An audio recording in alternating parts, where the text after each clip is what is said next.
राधा वल्लभ श्री हरिवंश भगवद गीता यथारूप के प्रथम अध्याय के 31वां श्लोक।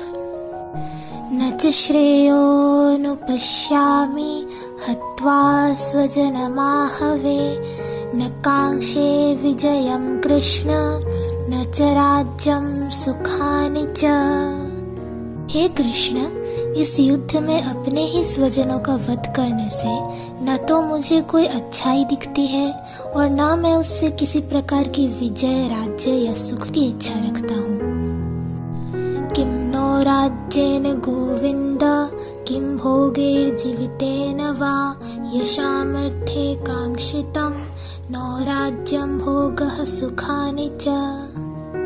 त इमेव स्थिता युद्धे प्राणान् त्यक्त्वा धनानि च आचार्यः पितरः पुत्रः स्तथैव च पितामहः अतुलः ससुरः पौत्राः शैलः सम्बन्धिनस्तथा एतान्न हन्तुमिच्छामि नतोऽपि मधुसूदन।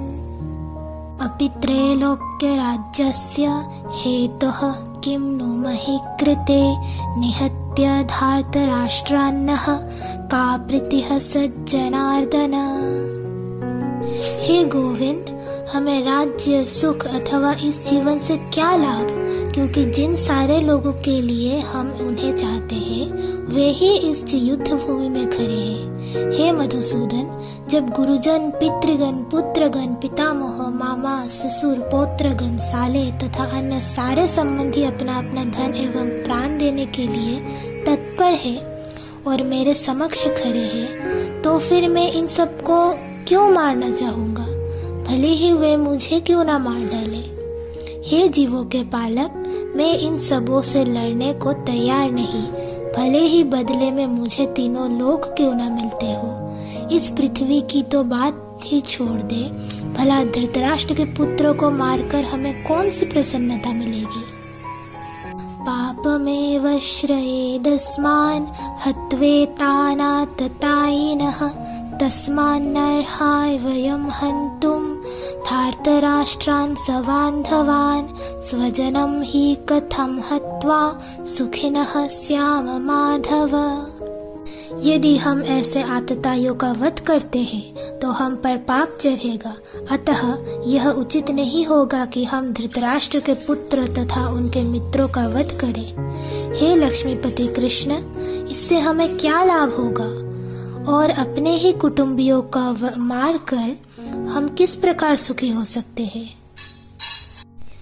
यद्यप्येतेन पश्यन्ति लोभोपहत चेतसः कुलक्षय कृतं दोषं मित्रद्रोहे च पातकम् कथं न ज्ञेयमस्माभिः पापदस्मान्निवर्तितुं कुलक्षय कृत दोषं प्रोपश्यद्भिर्जनार्दन। हे जनार्दन, यद्यपि लोभ से अभिभूत चित्त वाले ये लोग अपने परिवार को मारने या अपने मित्रों से द्रोह करने में कोई दोष नहीं देखते, किंतु हम लोग जो परिवार के विनष्ट करने में अपराध देख सकते हैं, ऐसे पाप कर्म में क्यों प्रवृत्त हो। कुलक्षये प्रणश्यन्ति कुलधर्मः सनातनः धर्मे नष्टे कुलं कृत्यं धर्मो विभवत्युत। कुल का नाश होने पर सनातन कुल परंपरा नष्ट हो जाती है और इस तरह शेष कुल भी अधर्म में प्रवृत्त हो जाता है। अधर्माभिभवात् कृष्ण प्रदुष्यन्ति कुलस्त्रियः स्त्रीषु दुष्टासु वाष्णेर्य जायते वर्णसंकरः। हे कृष्ण, जब कुल में अधर्म प्रमुख हो जाता है तो कुल की स्त्रियां दूषित हो जाती है और स्त्रीत्व के पतन से ही हे वृष्णिवंशी अवांछित संतानें उत्पन्न होती है।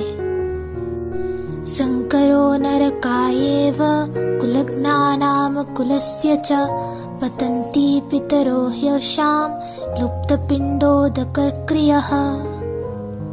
अवांछित संतानों की वृद्धि से निश्चय ही परिवार के लिए तथा पारिवारिक परंपरा को विनष्ट करने वालों के लिए नारकीय जीवन उत्पन्न होता है।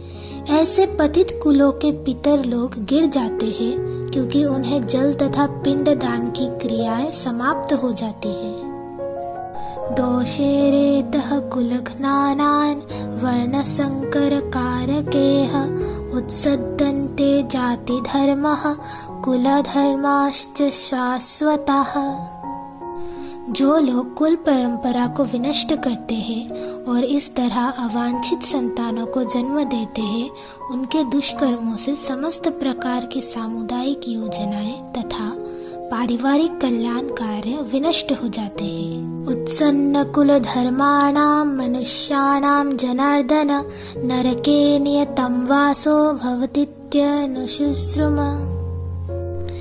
हे प्रजापालक कृष्ण, मैंने गुरु परंपरा से सुना है कि जो लोग कुल धर्म का विनाश करते हैं वे सदैव नरक में वास करते हैं। अहोबत महत् पापम कर्तुं व्यवसिता वयं यद्राज्य सुखलोभेन हन्तुं स्वजनमुद्यताः। ओह, कितने आश्चर्य की बात है कि हम सब जघन्य पाप कर्म करने के लिए उद्यत हो रहे हैं। राज्य सुख भोगने की इच्छा से प्रेरित होकर हम अपने ही संबंधियों को मारने पर तुले हैं।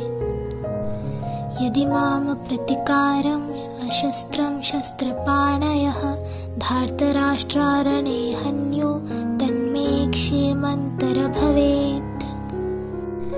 यदि शस्त्रधारी धृतराष्ट्र के पुत्र मुझ निहत्थे तथा रणभूमि में प्रतिरोध न करने वाले को मारे तो यह मेरे लिए श्रेयस्कर होगा। संजय उवाच एवमुक्त्वार्जुनः संख्ये रथोपस्थ उपाविशत् विसृज्य सशरं चापं शोक संविघ्न मानसः। संजय ने कहा, युद्ध भूमि में इस प्रकार कहकर अर्जुन ने अपना धनुष तथा बाण एक ओर रख दिया और शोक संतप्त चित्त से रथ के आसन पर बैठ गए।